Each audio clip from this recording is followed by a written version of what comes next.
ஒவ்வொரு மனிதர்களுக்குமே இந்த மன ஓட்டம் அப்படின்றது ரொம்ப ரொம்ப ரொம்ப ஒரு முக்கியமான ஒரு விஷயம்.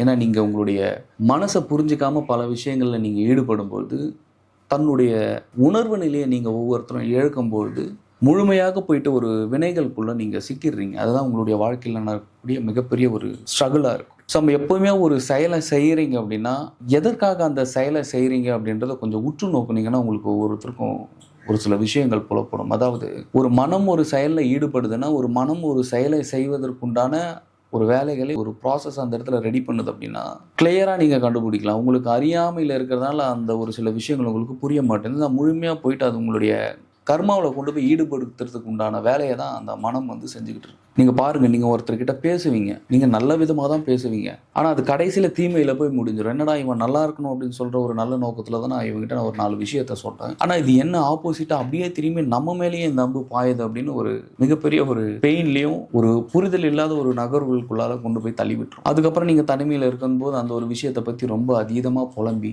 என்ன இது நம்ம அவங்களுக்கு நல்ல விஷயத்த தானே நம்ம சொல்கிறதுக்கு போகணும், ஆனால் சம்மந்தமே இல்லாமல் நமக்கு பிரச்சனைகள் ஏற்படுது அப்படின்ற ஒரு புரிதல் அப்படின்றது உங்களுக்கு ரொம்ப ஒரு லேட்டாக தாமதமாக தான் வர ஆரம்பிக்கும். ஏன்னா பிரபஞ்சத்தை பொறுத்த வரைக்கும் ஒரு விஷயம் புரிஞ்சுக்கணும். பிரபஞ்சம் உங்களுடைய ஒவ்வொரு அசைவுகளையுமே ஒவ்வொரு விஷயங்களையும் இறைவனும் சரி பிரபஞ்சமும் கனப்பொழுதும் கூட நோட் பண்ணிக்கிட்டே தான் இருக்குது, உங்களை கவனிச்சுக்கிட்டே தான் இருக்குது. அந்த கவனத்திலேருந்து நீங்கள் விலகும் போது அந்த எண்ண அலைவரிசைகளிலிருந்து நீங்கள் நகரும் பொழுது முழுமையாக நீங்கள் என்ன பண்ணுவீங்கன்னா கர்மாவளி சிக்கிடுவீங்க. சம் உங்களுக்கு பிரேக்கப் ஆகிட்டு இருக்கலாம், இல்லை உங்களோட மாமியார் மருமகளுக்கு ஆகாமல் இருக்கலாம், இல்லை உங்களுடைய ஃப்ரெண்டுக்கும் உங்களுக்கும் ஏதோ ஒரு விஷயம் பிடிக்காமல் இருக்கலாம். ஆனால் ஏதோ ஒரு விஷயத்துக்காண்டி நீங்கள் அவங்கக்கிட்ட லாக் ஆகிருப்பீங்க. அந்த விஷயம் உங்களை பிடிச்சி வச்சுருக்கும். எப்போவுமே நீங்கள் தனிமையில் இருக்கும்போது அவங்கள பற்றின அதீத சிந்தனைகள் உங்களுக்குள்ளார ஓட ஆரம்பிக்கும். இது எல்லாமே என்ன அப்படின்னா வினைகளோட கண்டினியூட்டி தான் இது எல்லாமே. ஃபார் எக்ஸாம்பிள், நீங்கள் யூனிவர்ஸை பொறுத்த வரைக்குமே நீங்களாக இருக்கட்டும், நானாக இருக்கட்டும், யாராக இருந்தாலும் சரி, அனைவருமே ஒரு தொடர்பியில் இருக்கும், ஒரு கண்டினியூட்டியில் இருக்கும். ஒருத்தருக்கு ஒருத்தர் அந்த செயின் லிங்க் அப்படின்றது போய்கிட்டே இருக்கும். நீங்கள் இங்கே இருக்க நீங்கள் நினச்சிட்டு இருக்கலாம், ஒரு ஃபாரின்ல யாரோ ஒருத்தங்க இருக்காங்கன்னு நினச்சிங்களேன், உங்களுக்கு அவங்களுக்கும் சம்மந்தமே இருக்காது, மூஞ்சு கூட நீங்கள் பார்த்துருக்க மாட்டீங்க. ஆனால் ரொம்ப அடி ஆழத்தில் தேடிட்டே போனீங்கன்னா ஒருத்தருக்கு ஒருத்தர் ஒரு செயின் லிங்க்ன்றது இருந்துக்கிட்டே இருக்குது.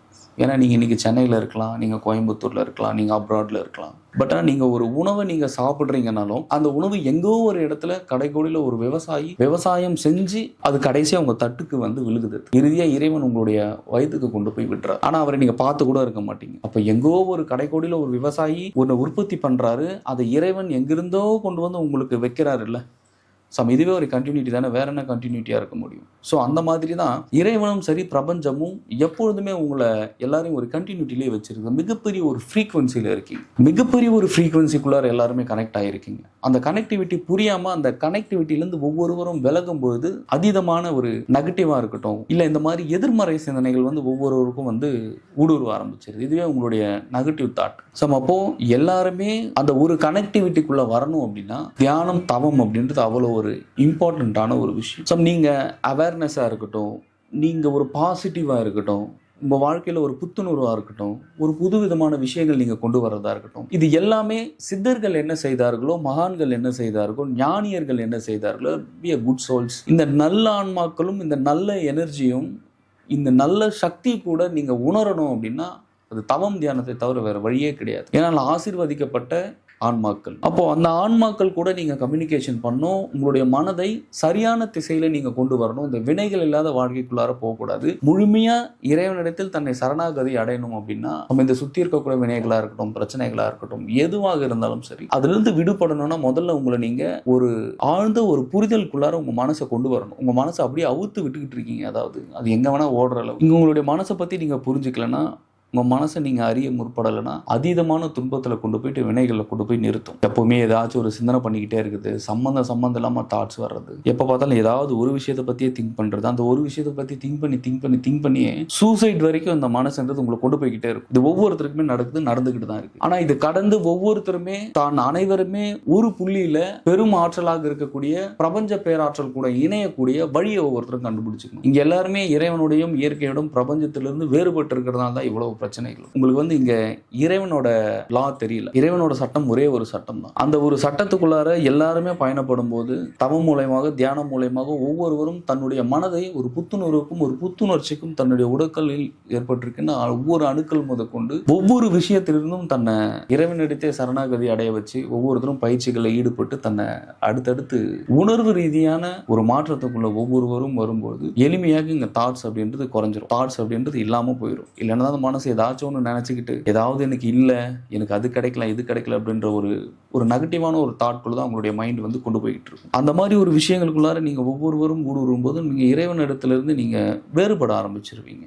நீங்கள் பிரபஞ்சத்தினோட தொடர்பில் இல்லைன்னா முழுமையாக கர்மாவை தான் அனுபவிச்சுட்டு இருப்பீங்க. முழுமையான கர்மா வாழ்க்கையில் தான் இருப்பீங்க. உங்களுக்குள்ளார இருக்கிற பல பிறப்புகளாக எடுத்த இந்த கர்மா அப்படின்றது ஒவ்வொரு நொடிக்கு நொடியும் புது புது பிறப்புகளை உங்களுக்குள்ளார எடுத்து புதுவிதமாக உங்களை புது புது பிரச்சனைகளையும் புது புது எண்ண அலைவரிசைகளையும் புது புது தாட்ஸ்லையும் கொண்டு போய் விட்டுக்கிட்டே இருக்கும். இப்படி போகிறதுனால தான் ஒவ்வொரு மனுஷனுக்குமே ஒரு நிம்மதி அப்படின்றதே ஏற்பட மாட்டேங்குது. வாழ்க்கையில் ஆனால் ஜெயிச்சிடணும், வாழ்க்கையில் பெருசாக வந்துடணும், வாழ்க்கையில் அடுத்த கட்டத்துக்கு போயிடணும், இந்த லைஃபோட சுச்சுவேஷன் மாறணும், கார் வாங்கணும், வீடு வாங்கணும், இது எல்லாமே இருக்கு. ஆனா யாருமே மன நிம்மதி வேணும்னு கேட்கறது இல்லை. முதல்ல நீ நிம்மதியா இருந்தா தானே அடுத்த வேலையை நீ உன்னால செய்ய முடியும். நிம்மதி இல்லாம எப்படி நீ அடுத்த வேலைகளுக்குள்ள நோக்கி போக முடியும்? அதனால ஒரு 7 விஷயம் சொல்றேன். இந்த விஷயங்களை தயவு செஞ்சு உங்களுடைய லைஃப்ல கொஞ்சம் ஸ்ட்ராங்கா ஃபாலோ பண்ணாரு. முதல்ல யாரு என்ன சொன்னாலும் சரி அதை அப்படியே அக்செப்ட் பண்ணுங்க. உங்களை தவறா பேசினாலும் சரி, உங்களை சரியா பேசினாலும் சரி, அவங்கள அதை அப்படியே அக்செப்ட் பண்ணிட்டு தயவு செஞ்சு கடந்து போயிருங்க. அந்த இடத்துல என்ன இவங்க நம்மளை இந்த மாதிரி தவறுதலா பேசிட்டாங்க அப்படின்ட்டு உங்களுடைய ஈகோவை நீங்க கொண்டு வரும்போது உங்களுடைய பிராண சக்தி முழுவதுமா விரயமாக ஆரம்பிச்சிடும்.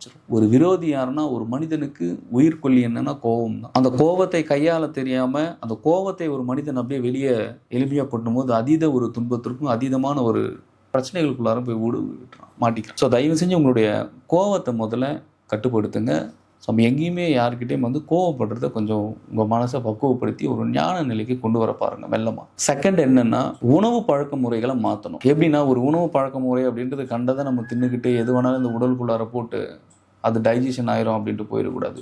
ருசி என்பது ஒவ்வொரு நாவிற்கு மட்டும்தானே தவிர நாவை கடந்து உள்ளே சென்றால் இந்த ருசி அப்படின்றதெல்லாம் கிடையாது. நாக்குக்கு தானே ருசி. நாக்கை தாண்டி உள்ளே போயிருச்சுன்னா ருசி இருக்குமா என்ன? கிடையாது. ஆனால் நாக்கு ருசி அறியுது, குடல் ருசி அறியறது கிடையாது. அப்போ குடல் அறிவது என்னவென்றால் பசியைத்தான் குடல் அறியுது. அப்போ பசி எடுக்குது அப்படின்னா அந்த பசிக்கேற்ற உணவை சாப்பிடுங்க. சீக்கிரமாக டைஜஷன் ஆகக்கூடிய உணவு வகைகளை சாப்பிடணும். அதுவும் தாவரங்கள், இந்த மாதிரி ஒரு தானியங்கள், இந்த மாதிரி சாப்பிடும்போது கொஞ்சம் உங்களுடைய மனதில் மாற்றங்கள் நிகழும். மூன்றாவது விஷயம் என்னன்னா, ரொம்ப ரொம்ப இம்பார்ட்டண்ட்டான ஒரு விஷயம், எப்பொழுதும் உங்களை ஒரு புத்துணர்ச்சியிலே வச்சுக்கிட்டு இருக்கணும்னா திரும்பி திரும்பி ஒரே ரொட்டீனில் அந்த கம்ஃபர்ட் ஜோனில் இருக்கவே இருக்காது. இது நாள் வரைக்கும் நீங்கள் ஃபாலோ பண்ணிட்டு வர, இத்தனை நாள் வரைக்கும் நீங்கள் ஃபாலோ பண்ணிட்டு இருந்த விஷயங்களுக்குள்ளார தயவு செஞ்சு இருக்கவே இருக்காது. நீங்கள் அந்த ஒரு கம்ஃபர்ட் ஜோனில் உங்களுடைய மனசை வந்து உங்களை கொண்டு போச்சுன்னா எளிமையாக நீங்கள் உங்களுடைய வாழ்க்கை மாறும் அப்படின்றதெல்லாம் ஒரு கனவாகத்தான் போகும். நீங்கள் எப்போ ஒரு கம்ஃபர்ட் ஜோனில் இருக்கீங்களே நீங்கள் அங்கே மாட்டிக்கிட்டீங்கன்னா, நீங்கள் எப்போ ஒரு கம்ஃபர்ட் ஜோனில் ட்ராவல் பண்ணுறீங்களோ நீங்கள் அந்த இடத்துல சிக்கிட்டீங்க. அதாவது உங்களுடைய நேரத்தையும் உங்களுடைய காலத்தையும் உங்களுடைய எதிர்காலத்தையும் அந்த ஒரு நொடி வந்து திருடிக்கிட்டு இருக்கு அப்படின்றத தயவு செஞ்சு உணருங்க. அப்போ அந்த விஷயத்துலேருந்து மீண்டும் நீங்கள் வெளியே வரதை பாருங்க. ஃபோர்த் என்னன்னா, ரொம்ப ரொம்ப ஒரு இம்பார்ட்டண்ட்டான ஒரு விஷயம் என்னன்னா, அதிகாலையில் எழுந்துக்க பழகுங்க. நம்ம எப்போ பார்த்தாலும் நைட்டு ஃபுல்லாக ஃபோனை நோண்டிட்டு மொபைலை பார்த்துட்டு நைட்டில் தூக்கும் பொழுது உங்களுடைய எண்ண அலைவரிசைகளே மாற ஆரம்பிச்சிடும். பாசிட்டிவ்க்கு பதிலாக முழுசாக என்ன ஆகுனா நெகட்டிவ் வர ஆரம்பிச்சிடும் உடலில். அப்போ ஒரு மனிதனுக்கு இந்த நெகட்டிவ் எண்ணலைகள் வந்துடும் போது அவன் என்ன ஆகும்னா முழுமையாக வந்து எப்பவுமே ஒரு எதிர்மறை சிந்தனைகளுக்குள்ளேயே அவன் சிக்கிப்பான். ஆமாவா இல்லையா? அப்போ அந்த எதிர்மறை சிந்தனைகள் சிக்கிக்கிறதுக்கு காரணம் என்னன்னா, ஒரு உடலுக்கு என்ன தேவையோ அதை சரியான நேரத்தில் ஒவ்வொருத்தரும் கொடுக்க தெரியணும்.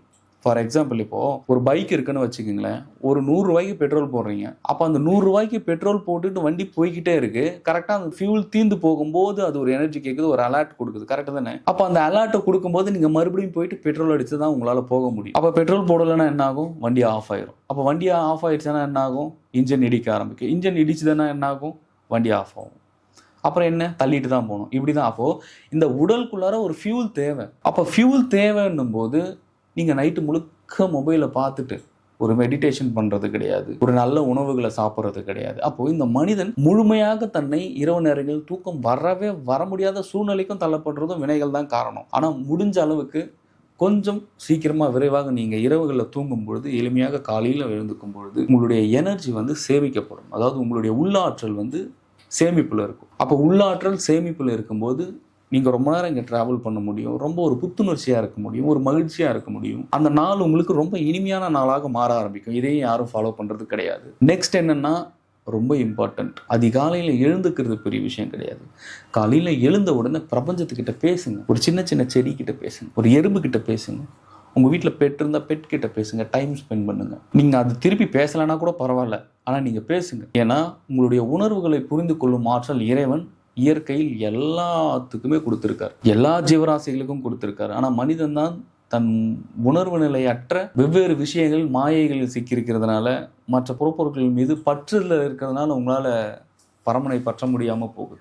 இறைவன் எப்பொழுதுமே அனைத்திலும் இருக்கிறார். குருவும் சரி, இறைவனும் சரி, அனைத்திலுமே இருக்கிறார்கள், அனைத்திலும் ஊடுருவி இருக்கிறார்கள் என்பதை முதலில் நீங்கள் அறியும் பொழுது, முதல் உங்கள் உள்ளுணர்வில் இருக்கக்கூடிய ஆற்றலை நீங்கள் தூண்டி எழுப்பும் போது, பிரம்மரந்திரத்தை திறக்கும் போது, இந்த சின்ன சின்ன விஷயங்கள் எல்லாமே உங்கள் லைஃப்ல ஒரு மாற்றத்தை கொண்டு வரும். இந்த விஷயங்களை நீங்கள் மாற்றத்தை தாண்டி ஒவ்வொருத்தருமே காலைல ஒரு 5:30 மணிக்காச்சும் இல்லை 6 மணிக்காச்சும் கூட உட்கார்ந்து ஒரு பிரம்மயோகம் போன்ற உயர் ரக யோக பயிற்சிகளை ஒவ்வொருவரும் எடுக்கும்போது ஒரு ஹையர் சோல்ஸ் அப்படின்றது உங்க கூட கம்யூனிகேஷன் பண்ண ஆரம்பிக்கும். ஒவ்வொரு சித்தர்களுடைய அருள்களும், இறைவனுடைய பிளஸ்ஸிங்கும், கடவுளுடைய பிளஸ்ஸிங்கும் முழுமையாக ஒவ்வொருத்தருக்கும் கிடைக்கும் போது அவங்களுடைய வாழ்க்கை அதீத ஒரு மகிழ்வுக்குள்ளே போக ஆரம்பிக்கும். ஏன்னா இங்கே அழுகையில் தொடங்கி அழுகையில் முடியறதில்ல வாழ்க்கை. ஒரு குழந்தை பிறக்கும்போது அழுகையில் தொடங்கி பேரானந்தத்தில் முடியறது தான் வாழ்க்கை. ஸோ இங்கே யாருமே பேரானந்தத்தை நோக்கி போகிறது கிடையாது. எல்லாமே அழுகையும், ஒரு தெளிவு இல்லாமல், ஒரு ஞானம் இல்லாமல், ஒரு அவேர்னஸ் இல்லாமல், முழுமையாக தன்னை புறப்பொருட்கள் மீது தன்னுடைய மனம்